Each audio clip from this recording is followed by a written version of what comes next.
Apa nih polisi yang memeras penonton DWP harus memang dipecat? Mempermalukan negara Indonesia di kancah internasional. Jadi guys, kalau kalian ada kesempatan untuk pindah dari Indonesia ke suatu negara, udah kalian pindah aja. Kenapa? Karena hukum Indonesia itu cuman tajam ke bawah, tumpul ke atas.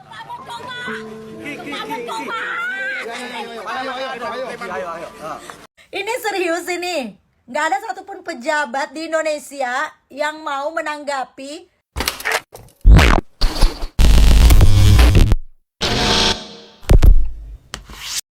Hai, halo geng. Assalamualaikum warahmatullahi wabarakatuh.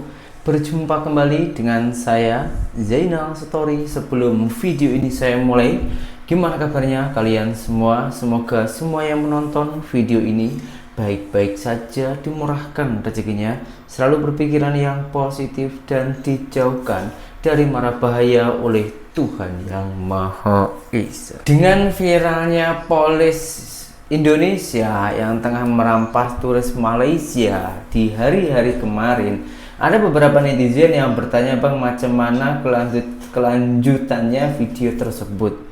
Kebetulan sekali saya pun juga mendapatkan video tersebut, macam mana kelanjutan video tersebut dan macam mana penegak hukum Indonesia tentang hal tersebut. Karena hal-hal macam ini memang sangatlah merugikan negara, memalukan negara, dan juga memalukan seluruh bangsa ataupun rakyat Indonesia, dan membuat para netizen ini juga semakin geram. Oke, nggak usah berlama-lama, macam mana video tersebut kita tengok dulu. Polisi yang memeras penonton DWP harus dipecat. Jadi kenapa nih polisi yang memeras penonton DWP harus memang dipecat? Sudah pasti karena banyak yang menilai para oknum itu udah mempermalukan negara Indonesia di kancah internasional. Karena bayangin aja nih, si korban yang berasal dari negara tetangga udah memviralkan berita dirinya diperas oleh oknum polisi Indonesia. Hal ini membuat nama baik polisi Indonesia pasti hancur di mata dunia. Dan efek negatifnya, para investor dari luar negeri pasti mikir-mikir lagi untuk berinvestasi di negara kita. Karena turis asing yang main ke Indonesia untuk nonton DWP aja bisa diperas, gimana lagi para pengusaha besar yang mau membangun bisnis dan investasi di Indonesia. Oleh karena itu, mungkin banyak netizen dan juga kalian semua setuju kalau polisi-polisi itu mending sekalian aja dipecat. Hal ini untuk memperbaiki nama baik Indonesia di mata internasional. Betul, saya juga sangat-sangat setuju kalau polis tersebut langsung dipecat, karena memang benar-benar merugikan negara juga ya. Terutama itu yang paling terdampak investor-investor dari luar negara, dari warga asing ya, itu mau masuk ke Indonesia jadinya takut dengan adanya hal-hal macam ini, guys. Bukan hanya itu saja, guys. Ini ada salah satu wanita yang menyarankan lebih baik keluar dari Indonesia. Wow, ada apa dengan Indonesia? Jadi guys, kalau kalian ada kesempatan untuk pindah dari Indonesia ke suatu negara, udah kalian pindah aja. Kenapa? Karena hukum Indonesia itu cuman tajam ke bawah, tumpul ke atas. Contoh kasusnya, kasus yang baru-baru ini. Suami Sandra Dewi cuman dihukum 6,5 tahun penjara dan denda 1 M. Padahal dia sudah merugikan negara sangat banyak sekali. Kecewa gak sih kita sebagai rakyat Indonesia? Kenapa ya? Hakimnya pertimbangannya tuh apa? Cuman kasih hukuman sedikit doang gitu. Padahal negara itu sudah sangat dirugikan. Nanti dibilang negara bobrok tapi nggak terima. Tapi kenyataannya kayak gitu. Banyak kasus-kasus yang kalau tersangkanya atau terdakwanya itu orang famous atau enggak, memang seseorang itu uangnya banyak, pasti hukumannya nggak setimpal gitu. Apalagi kasus korupsi ya. Korupsi itu kan sama dengan kayak mencuri uang rakyat Indonesia. Kok bisa gitu? Koruptor itu dihukumnya ya cuman beberapa tahun, nggak ngerti ah. Dengan kasus yang sama aja di China ya, baru-baru ini pejabatnya dihukum mati. Di Indonesia cuma 6,5 tahun dihukum, terus dendanya cuma 1 M. Nggak masuk akal, jauh banget. Even Profesor Mahfud MD aja udah berkomentar, gimana sih hakimnya harus dicek nih hakimnya. Gimana Indonesia mau maju kalau kasus-kasus seperti ini dibiarkan? Di mata dunia juga Indonesia kayak mereka mau investor ke negara kita juga takut kebijakannya ya berubah-berubah, cuman menguntungkan salah satu pihak doang. Udah akhir tahun, semoga ya tahun depan itu menjadi lebih baik lagi buat Indonesia, semoga. Hukum ini memang sangatlah tidak adil, geng. Seorang nenek yang hanya mencuri kayu 7 batang saja sudah lansia ataupun warga emas ya, dihukum penjara 1 tahun dan didenda sebesar 500 juta.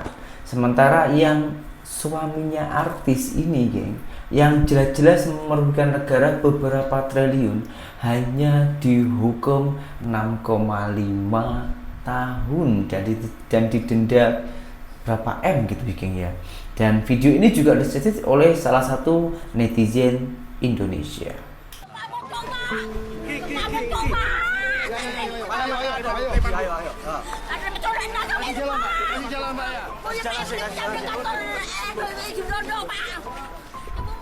Teriakan histeris Nenek Asyani setelah mengikuti sidang vonis kasus dugaan pencurian 7 batang kayu jati tak terbendung lagi. Jangan menilai cowok.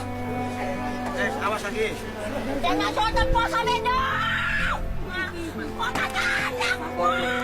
Sebelumnya, Majelis Hakim Pengadilan Negeri Situbondo Kamis siang menjatuhkan vonis bersalah kepada Asyani. Asyani divonis bersalah karena tidak memiliki surat kepemilikan kayu jati. Namun kini ia dijatuhi pidana 1 tahun penjara serta denda 500 juta rupiah subsidiar 1 hari penjara dengan masa percobaan 15 bulan. Satu-satunya cara memperbaiki ini revolusi. Tidak ada cara lain. Karena semua udah kotor. Semua kotor. Mahasiswa kotor. DPR kotor. Penegak hukum kotor. Pejabat kotor. Siapa lagi? Mereka lah penjajah itu. Penjajah bangsa sendiri. Harus kita yang melawan penjajah itu. Apapun resikonya. Ini serius ini. Nggak ada satupun pejabat di Indonesia yang mau menanggapi tentang viralnya putusan hakim untuk suaminya Sandra Dewi, Harvey Mois. Nggak ada gitu yang mau menanggapi minimal gitu ya kan? Atau anggota DPR RI ya, sebagai anggota perwakilan rakyat di Komisi 3. Nggak ada gitu inisiatif buat manggil hakimnya, nanya gitu. Ya, keputusan yang nggak masuk akal ini.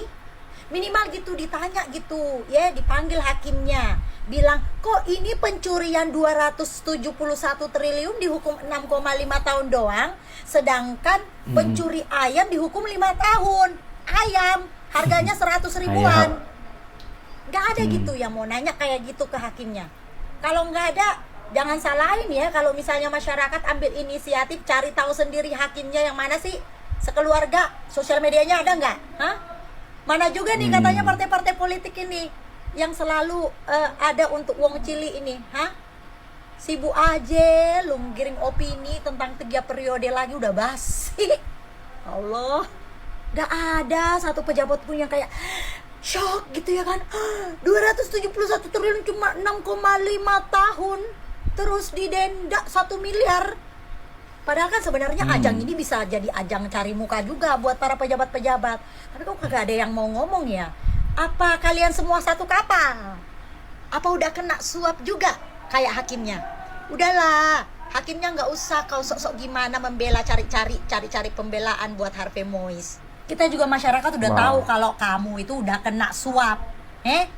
Kalau alasan kamu meringankan hukuman untuk Harvey Mois itu karena berkelakuan baik, kenapa orang-orang yang lain yang memang juga berkelakuan baik nggak kau ringankan?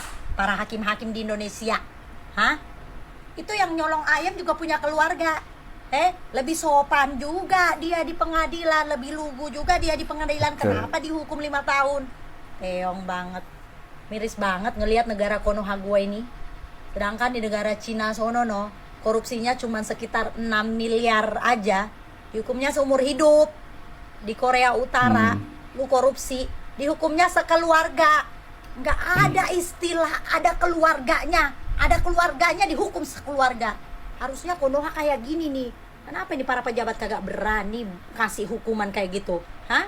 Emang kalau nggak korupsi kalian nggak makan banget gitu ya? Nggak hidup banget gitu ya? Harus banget gitu korupsi ya? Hah? Menyengsarakan rakyat harus banget gitu? Harus gitu ya? Harus, wajib ya? Kalau udah jadi pejabat pokoknya wajib korupsi. Karena tahu kan kalian semuanya saling backup gitu ya kan? Semuanya saling backup. Penegak hukum, yang membuat hukum, semuanya saling backup. Jadi kalau misalnya ada pejabat yang kena, ya sabar aja gitu kan. Bahkan senyum-senyum di TV tuh kadang-kadang tuh diwawancari senyum-senyum, minta doa lagi. Pala lupa yang mati aja kau sana, doain mati aja kau sana. Hanya di negara Indonesia terdakwa yang terbukti bersalah atas tindakan pidana korupsi dan pencucian uang dihukum 6 tahun. Ralat. Sorry. Ralat. Kalau Indonesia hukumnya tegas. Enggak. Maaf, salah. Ralat ya. Hanya di negara berkekel terdakwa yang terbukti bersalah atas tindakan pidana korupsi dan pencucian uang dihukum hanya 6 tahun, guys. Wow. Gokil itu negara berkekeo. Keren ya. Padahal negara berkekeo tuh mengalami kerugian sekitar 300 triliunan. Itu 300 triliun beneran udah dihitung atau belum ya? Atau jangan-jangan masih salah hitung, ternyata lebih besar lagi. Gokil negara berkekeo. Tapi yang gokil bukan si pelaku korupsinya, aparat-aparat penegak hukumnya, guys, yang bisa memperlakukan seperti itu. Itu masih dilihat si pelaku korupsinya atau terdakwanya ada hal yang meringankan, ada hal yang baik dalam dirinya. Wow, berarti negara berkekeo itu mengirimkan pesan untuk para generasi muda. Hei anak-anak muda, besok kalian kalau sudah dewasa, janganlah jadi maling yang tanggung-tanggung.